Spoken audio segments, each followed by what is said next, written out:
Second वाला video में अब हम लोग ये कॉस्ट ऑफ प्रेफरेंस शेयर्स के ऊपर में अब हम लोग प्रैक्टिकल क्वेश्चन कर रहे हैं, जो सब क्वेश्चन एग्जाम में आया हुआ है। तो हम लोग डायरेक्टली इसी के ऊपर फोकस कर रहे पहले। तो पहला जो क्वेश्चन अभी हम लोग करने वाले अपना आंसर ऑफ क्वेश्चन 6, ठीक है। ये कब आया है सीयू में वो लिख देते हैं। सीयू बीकॉम 2017 के ऑनर्स में आया हुआ है। और ये कितना मार्क्स का आया हुआ है? अरे कितना मार्क्स का आया हुआ? 4 मार्क्स का आया हुआ। इसी को दिखा देना कल भी। Answer of question 6 CU BCom honour 2017 और ये 4 मार्क्स में आया हुआ। तो पहले हम लोग क्वेश्चन रीड कराते हैं।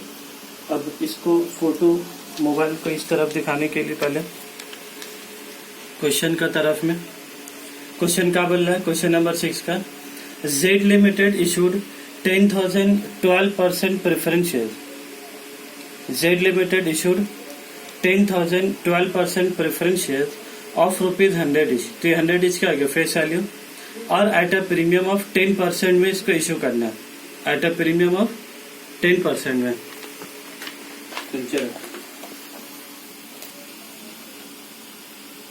एट अ प्रीमियम ऑफ 10% में इसको करना है। तो 100 रुपए का चीज 10 रुपया 10% प्रीमियम में इशू होगा, मतलब 110 करके इशू होगा ये। तो उसके बाद the flotation cost was 5% on issue price. इस चीज को देख रहे हो, मेरा अंडरलाइन करके रखे हम। The flotation cost was 5% on issue price. The flotation cost was 5% on issue price. तो नॉर्मली जो फ्लोटेशन कॉस्ट होता है ये परसेंटेज फेस वैल्यू के ऊपर होता है, लेकिन ये क्वेश्चन में किसके ऊपर दिया हुआ? इशू प्राइस के ऊपर। उसके बाद इधर the preference shares will be redeemed at a premium of 20% after 5 years। Preference shares का पैसा कितना साल बाद रिडीम्ड होगा? 5 साल के बाद। और कितना परसेंट ज्यादा में होगा? 20% में। 20% में। The tax rate applicable to the company 30%। Tax rate कितना है? 30%। द कॉर्पोरेट डिविडेंड टैक्स इस कितना बोल रहा है? 10%। Compute cost of preference share of Z limited. तो निकालने क्या बोला है? कॉस्ट ऑफ सफा बोला हुआ प्रेफरेंस शेयर से कॉस्ट निकालना। कितना मार्क्स का अपने? तो 4 मार्क्स का। तो अभी हम लोग पहले इसको बोर्ड में जो काम का डेटा है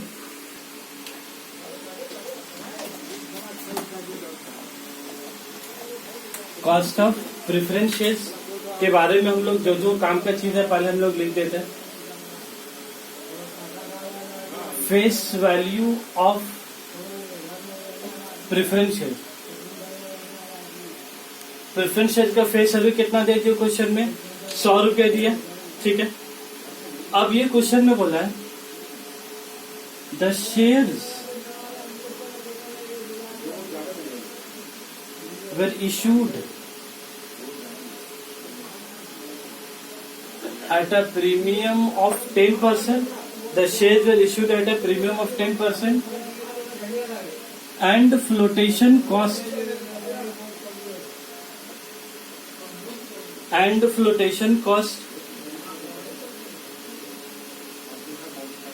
was 5% on issue price। 5% on issue price। तभी हम लोग इस दो चीज के बारे में बातचीत करेंगे जो यहाँ पर बोला।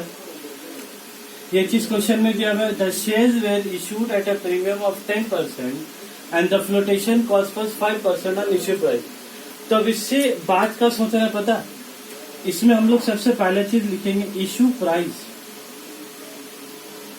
क्या लिखेंगे? Issue price. इश्यू प्राइस कितना हम लोग का? फेस वैल्यू और plus issued at premium. Issued at premium 10%। तो फेस वैल्यू कितना हम लोग का इसका? 100 रुपया। इशूड एट प्रीमियम कितना? 10%। तो ये जो 10% है वो किसका पर कैलकुलेट होगा? 10% ही वाला फेस वैल्यू के ऊपर कैलकुलेट होगा। तो ₹100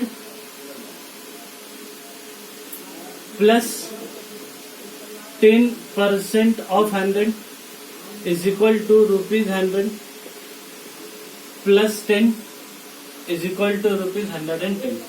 तो इश्यू प्राइस कितना हो गया हम लोग का इसका 110 रुपया। लेकिन इसमें जब इश्यू किया है तो पैसा कितना आ रहा है 110 रुपया, लेकिन इश्यू करने में फ्लोटेशन कॉस्ट कितना बोला है 5% on issue price.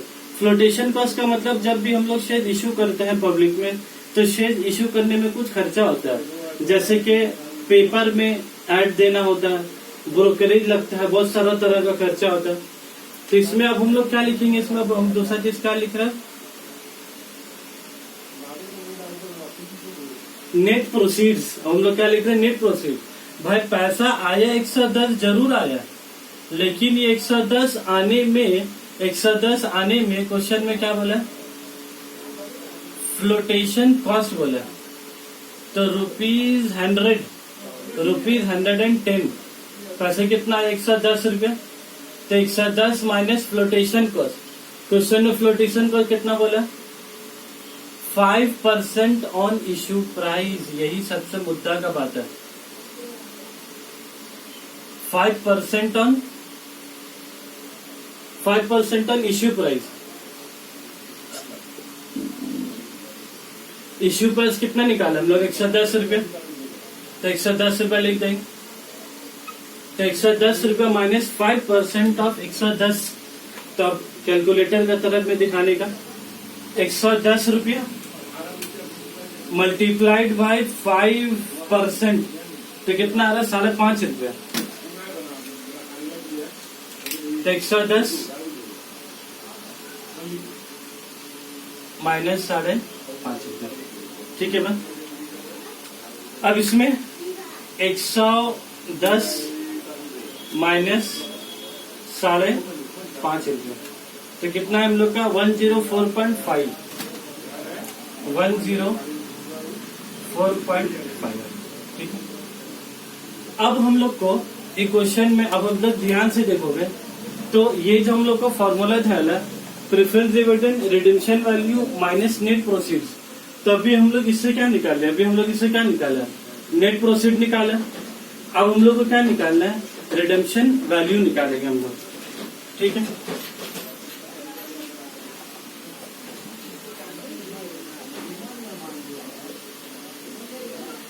Redemption value question में रिडेम्पशन वैल्यू कितना बोला था the preference shares will be redeemed eight a premium of 20%। तो मतलब preference shares will be redeemed eight a premium of 20%, मतलब उठाया है 100 रुपया, फेस वैल्यू कितना 100 रुपया, और plus redeemed eight a premium कितना परसेंट बोला है 20%। रिडीम्ड एट अ प्रीमियम कितना बोला है 20%। फेस वैल्यू प्लस 20% ऑफ, ये किसका आएगा, फेस वैल्यू कितना हो गया 100। तो 100 का 20% 20 रुपये, तो 100 प्लस 20 कितना हम लोग का 120 रुपया। तो हम लोग रिडेम्पशन वैल्यू कितना आ गया हम लोग का 120 रुपया। अब हम लोग को क्या निकालना है, प्रेफरेंस डिविडेंड। तो अब हम लोग नेक्स्ट कैलकुलेशन में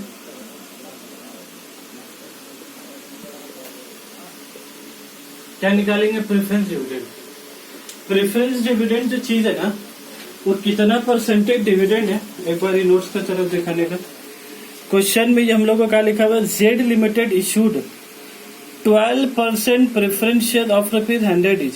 ये जो 12% लिखा हुआ है ना, यही होता है रेट ऑफ डिविडेंड। तो यहाँ जो डिविडेंड बोल रहा है ना प्रेफरेंस डिविडेंड, तो ये प्रेफरेंस डिविडेंड कितना बोल रहा है हम लोग का 12% बोल रहा है। और 12% भी किसका कैलकुलेट होता of face value, 12% of face value. और ये क्वेश्चन में एक चीज और बोला था, कॉर्पोरेट डिविडेंड टैक्स। तो हम लोग को इसके साथ हम लोग को क्या देना पड़ता, हम लोग इसके साथ में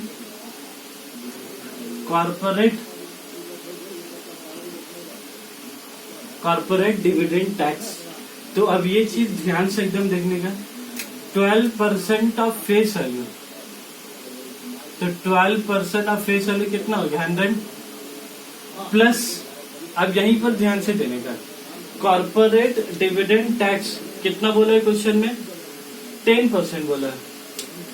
और ये जो 10% कैलकुलेट होता है ना, ये 10% ऑफ डिविडेंड कैलकुलेट होता है। ये 10% किसका ऊपर होता है? तो डिविडेंड के ऊपर कैलकुलेट होता है। तो हम लोग आ जाते हैं 12% ऑफ 100 कितना हो गया? 12 रुपया। और 10% ऑफ डिविडेंड, 10% ऑफ डिविडेंड, तो डिविडेंड कितना दे रहे हैं हम लोग? 12%, तो 12 रुपया। तो 10% ऑफ 12, तो अब यहीं पर ही मेन कहानी हो गया। 12 रुपया प्लस 1.2, तो कितना हो गया हम लोग का? 13.2। तो कितना हो गया हम लोग? 13.20। तो इसमें ध्यान से देखने का है कि प्रेफरेंस डिविडेंड बोल रहा है 12% जरूर, तो 12% कितना होगा? 12 रुपया। लेकिन उसके साथ हम लोग को टैक्स भी देना है। किसके ऊपर टैक्स देना है? Corporate dividend tax. तो डिविडेंड कितना दिया? 12 रुपया। तो 12 रुपया का 10% कितना हो गया? 1 रुपया 20 पैसा। तो 12 रुपया भी हमको देना है और ये टैक्स भी हमको देना है।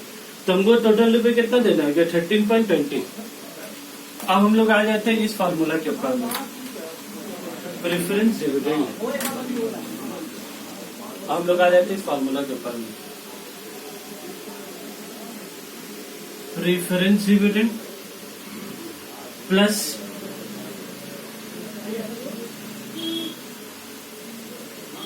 Redemption value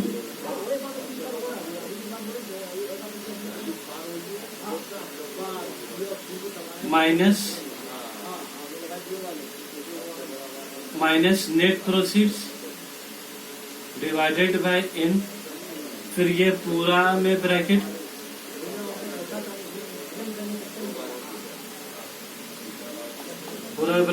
redemption value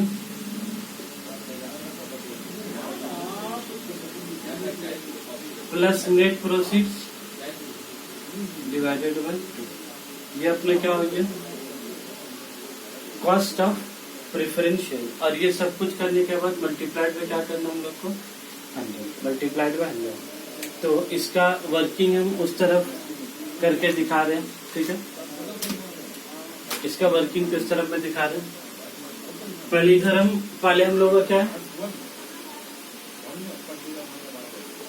cost of preferential. सबसे पहला चीज क्या हम लोग का? Preference dividend. तो प्रेफरेंस डिविडेंड हम लोग कितना आ गया? ₹13.20। उसके बाद क्या? Redemption value. उतना दूर कहाँ चले कॉस्ट का? 13.20। उसके बाद रिडेम्पशन वैल्यू। तो रिडेम्पशन वैल्यू हम लोग कितना निकाल के रखा? 120 रुपया। तो रिडेम्पशन वैल्यू 120 रुपया माइनस नेट प्रोसीड्स। तो नेट प्रोसीड्स तो हम लोग पहले निकाल के रखा था 104.50 डिवाइडेड बाय n मतलब क्या बोले? तो कितना साल के बाद वापस करना है? तो क्वेश्चन में लिखा हुआ है 5 years। क्वेश्चन में कितना साल लिखा हुआ है? 5 years divided by 120 plus 104.50 divided by 2। इसका हम लोग क्या करते हैं? एवरेज लेते हैं। 120 रुपये और 104.5 रुपये का हम लोग क्या लेते हैं? इसका एवरेज लेते हैं। और इस पैसे को हम लोग डिवाइडेड में कितना साल करते हैं? नंबर ऑफ ईयर्स 5 साल। तो एक बार हम नोट्स का तरफ दिखा दे रहे हैं। क्वेश्चन में देख लो, यहाँ लिखा हुआ the flotation cost the preferentials will be redeemed at a premium of 20% after 5 years। तो 5 साल के बाद इसका पैसा क्या है? वापस करेगा ऑटो। तो यही वाला अपने इटो, यही वाला इटो 5 साल है। तो अब हम लोग क्या करना रहेगा? खाली कैलकुलेट करना है। तो पहले हम लोग कैलकुलेट करते हैं। अब यहाँ से आसान काम है, कोई टफ काम नहीं है। यहाँ से 13, अब यहाँ से खाली कैलकुलेटर का कमाल है। 120 माइनस 104.5 आ गया, डिवाइडेड बाय कितना करना है? Divided by 5। तो कितना आ गया अपना? 3.1 डिवाइडेड बाय। अब इसका क्या करना है? एवरेज लेना है। 120 plus 104.50 equal two divided by क्या करना है हम लोग को? 2। तो कितना आ गया? 112.25 मल्टीप्लाइड बाय 100, ठीक है? अभी दोनों का ऐड कर देते हैं। 13.20 प्लस 3.10 तो कितना आ गया 16.3 डिवाइडेड बाय 112.25 मल्टीप्लाइड बाय 100 अब आ जाता है इक्वल तो 16.30 डिवाइडेड बाय 112.25 इक्वल टू तो कितना आ गया 0. और ये जो भी आया है कैलकुलेटर में उसको मल्टीप्लाइड बाय कितना करना है मल्टीप्लाइड बाय 100 तो देख लो कितना है 14.52 फिर 1 है इसके बाद तो 5 से छोटा है तो 14.52%. तो ये तुम्हारा क्या गया था कॉस्ट ऑफ प्रेफरेंस यही हम लोग को क्या था निकालना था. तो इसमें सबसे काम का बात क्या हम लोग अगर देखोगे ध्यान से तो हम लोग डिविडेंड कितना दे रहे 12% 12 रुपये. तो हम लोगों को क्या लगता होगा कि डिविडेंड अगर 12 रुपया दे रहे तो मेरा कॉस्ट ऑफ प्रेफरेंसेस कितना बैठेगा 12 रुपया मतलब 12%. लेकिन हम लोग का आंसर कितना आ रहा है 14.52%. यही तो ये पूरा मेहनत का कमाल है. 12% दिख रहा है डिविडेंड दे रहे हैं लेकिन हकीकत में हम उसको 12% दे रहे हैं कि रिडेम्पशन वैल्यू भी बढ़ा के दे रहे 120 रुपए दे रहे उसका मतलब 100 का चीज 104.50 उससे उठाया पैसा लेकिन 5 साल के बाद हमको उसका पैसा कितना देना 120 रुपया. तो ये तो उसको देना ही देना है और साथ ही साथ हमको क्या देना है इसका प्रेफरेंस डिविडेंड. ठीक है तो ये क्वेश्चन हम लोग का कंप्लीट होने वाला है. इस क्वेश्चन में एक लास्ट बात हम फिर से बोलना चाह रहे हैं कि फ्लोटेशन कॉस्ट किसका पर बोला है was 5% ऑन इश्यू प्राइस. ये बात क्वेश्चन में सफा लिखा हुआ था कि फ्लोटेशन कॉस्ट किसका पर है इश्यू प्राइस के पर है. जब क्वेश्चन में खाली बोलेगा फ्लोटेशन कॉस्ट was 5% और इस चीज को लिखिएगा ना इश्यू प्राइस तो flotation cost always calculation face value के ऊपर होता है 100 रुपए के ऊपर में. ठीक है तो हम लोग अभी एक और क्वेश्चन बनाएंगे जहाँ पर ये चीज अभी आने वाला है. ठीक है तो अगर आप लोगों को भी सवाल इस वीडियो देखने के बाद अगर पूछना है तो कमेंट बॉक्स में पूछ सकते हैं या तो डिस्क्रिप्शन बॉक्स में मेरा फोन नंबर दिया हुआ वहाँ से भी व्हाट्सएप मैसेज है या वीडियो कॉल है किसी के भी थ्रू हम लोग क्लियर कर सकते हो बात को. ठीक है तो हम लोग नेक्स्ट क्वेश्चन में जाएंगे.